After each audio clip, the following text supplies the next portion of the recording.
Well, on May 7th, 2024, Steve Albini suddenly passed away from a heart attack. It was pretty surprising news. Shellac, of course, had a just announced that a new album was coming out, which is a pretty rare thing. Shellac has been around for like 30 years, something like that, and this was only, I believe, their sixth album, their sixth full length. So, new Shellac album comes out, you figured Steve and Co must be feeling pretty good. Probably going to go out and tour, and then you get this news. Total bummer, total heartbreak. Feel very badly for his bandmates, for his loved ones. I know lots of folks have been paying tribute to him. I am just one small voice, um, but I wanted to pay my own personal tribute to him because he really impacted my appreciation of music in some big ways. Of course, there are the kind of obvious things as far as like Nirvana's In Utero, the Pixies' Surfer Rosa, and other pretty high profile records of that era. If you've gone down the Albini, have owned the track of his own music, you know about Big Black and Shellac. Um, and But there's some kind of like more lesser known things that I wanted to mention, but I wanted to kind of go through and just talk about the my favorite aspects of Albini's own music, his engineering work, a particular live moment that I remember, and then just something he wrote uh, that I really love, but was also, as I look back on it, was kind of pivotal in an indirect way for me in terms of music. So those are the four things I wanted to cover in this. The first thing that I will bring up is uh, the aspects of Albini's own music that I really appreciate. I won't pretend like I've listened to a lot of Big Black. I've heard some here and there over the years. I remember hearing Kerosene many years ago, and I was just kind of going back and listening to some of that, and I was just blown away by the guitar sound on Kerosene. It's so cool. Like, it's just nothing sounds like that. The way it just kind of chimes there, um, fantastic, so good. And then with Shellac, I've been listening to Shellac for a long time, really. Since probably '94 or so, '95, somewhere in that era. Um, and you know, I won't say that like I love everything Shellac has ever done. But there are some undeniably brilliant moments in their discography. I think their first two 7 inches are fantastic, but I would put, um, this the second 7 inch, Uranus, which you might not be able to see there because of the light shining on it.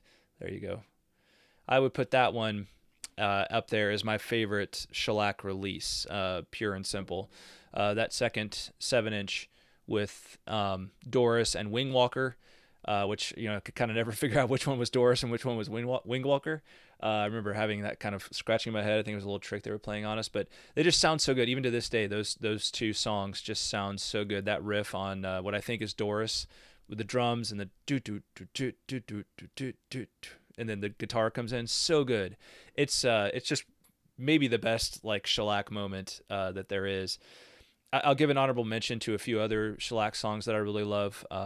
Watch Song, which I'm going to mention again in a few minutes, so good. I was just re-listening to that just a second ago.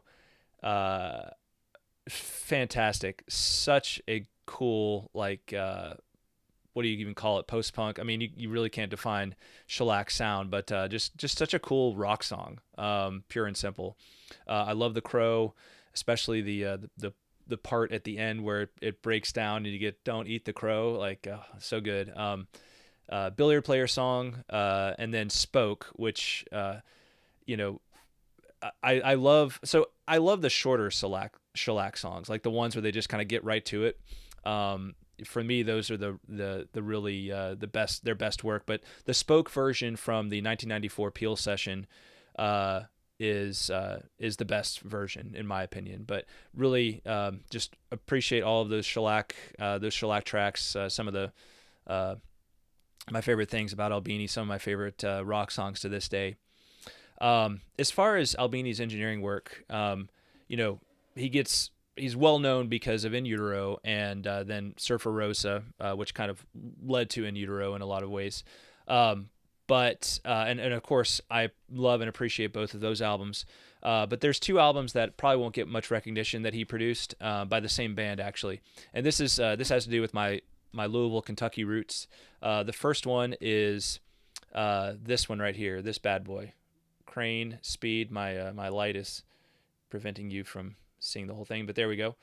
Um, the first album from Louisville, Kentucky's Crain, which was recorded by Steve Albini in the fall of '91 on 8-track. I didn't know that this album was recorded by Albini for a long time, even after I knew who he was. But now that I go back and listen, I've just always loved this album. First of all, it's a really great set of songs by this band Crain, who is kind of criminally underrated and criminally underknown, in my opinion.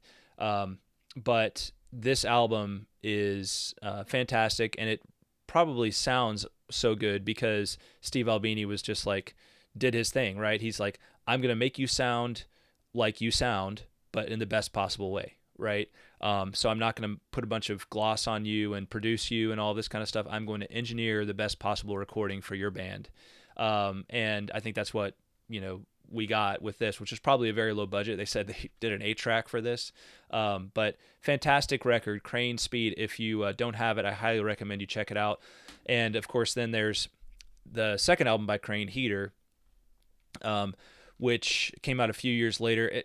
Timing wise, it may have been recorded right around the same time as he was getting ready to do In Utero, or he was doing In Utero or something like that. It's actually, the production is actually credited to Houdini, recorded spring of 1993 by Houdini. And so that apparently is Steve Albini. So I've learned that in fact was Steve Albini. So again, I had no idea for a long time that both of those albums were recorded by Steve Albini, but in fact they were. I got to check now that I'm looking at this and see was In Utero. When was it recorded here? So it was recorded in February of '93. So he had probably just finished recording In Utero when he recorded Heater. So kind of interesting there. Again, probably didn't have much of this. They probably didn't have the similar budget to Nirvana with In Utero, but that's the great thing about Steve Albini is he would work for anybody at just kind of that base rate. So both of those records are really great records by Crain. I will probably go into them more on future video on this channel. They deserve a lot more attention and recognition, but tribute to Steve Albini for the production and not standing in the way of a great band, but bringing out what they truly sounded like and leaving it for us on record and in two different cases. All right, so that's those are my favorite bits of Albini's engineering work. I will say little shout out to Slint Tweez as well, which has its issues as a recording, but it's still funny to kind of think about it. It's very much of that Surfer Rosa era with all the like little dialogue bits that he threw in and everything like that.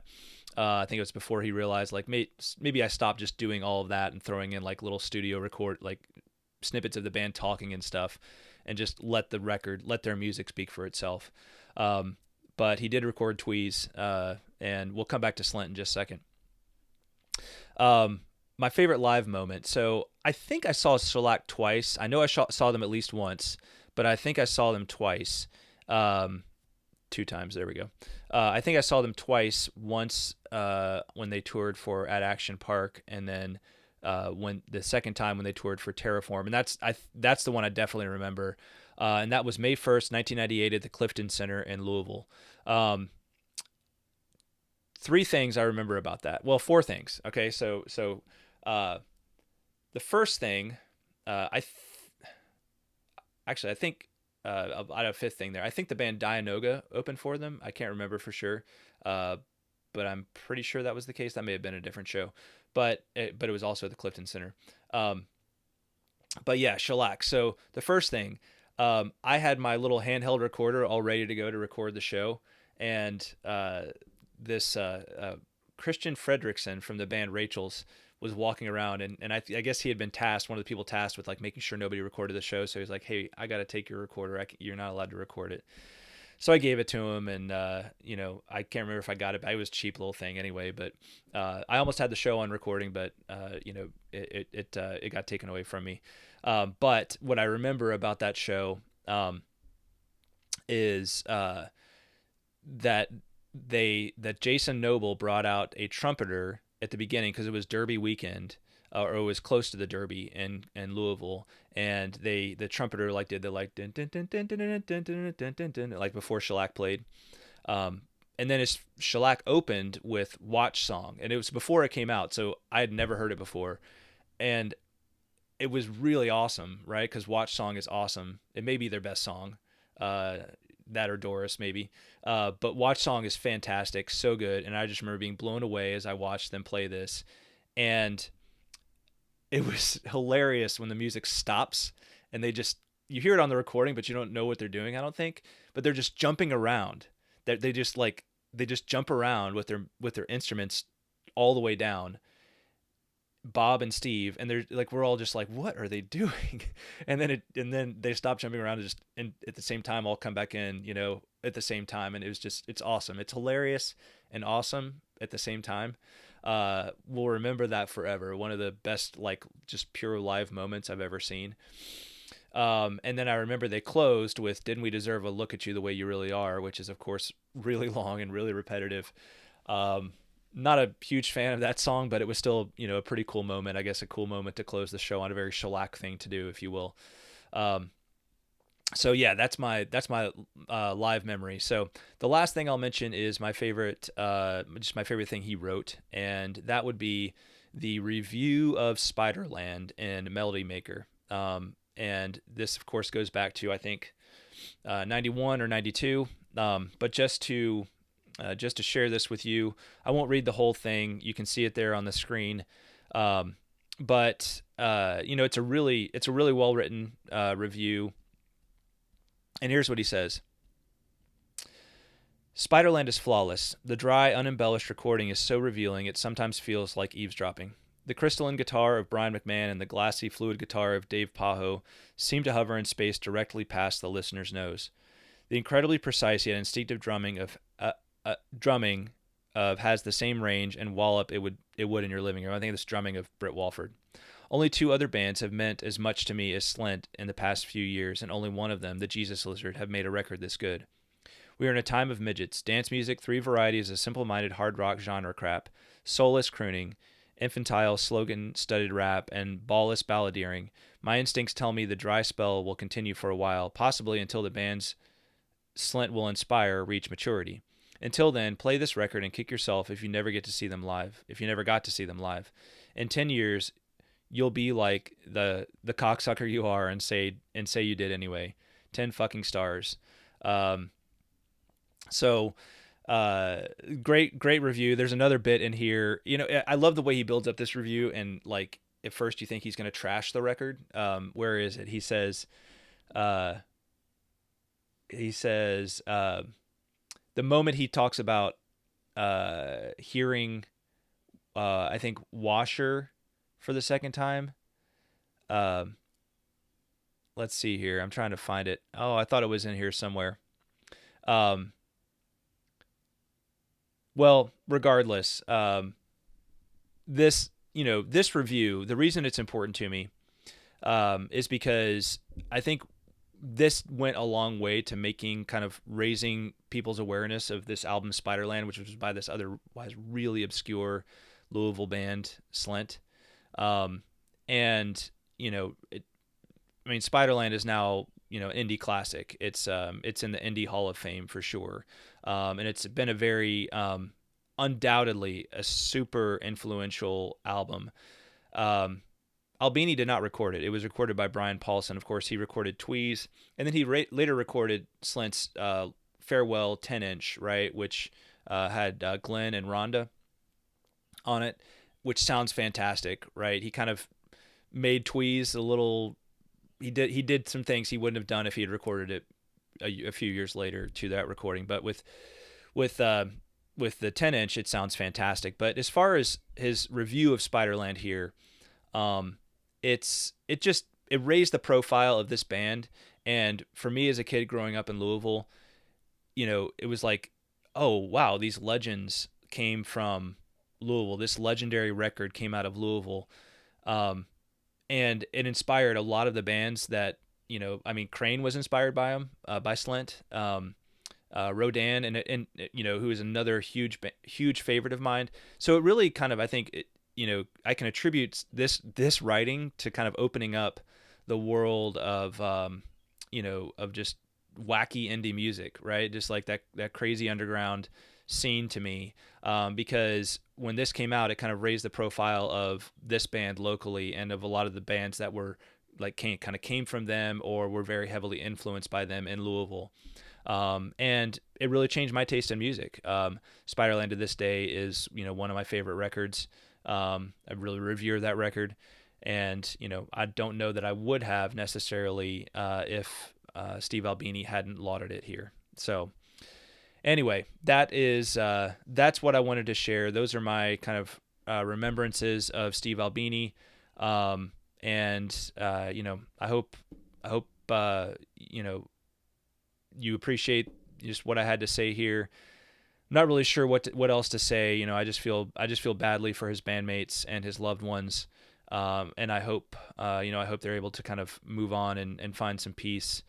And I wish them all the best. So, if you enjoyed this, hope you'll contribute to the discussion. Let me know what your favorite Albini things are in the comments below.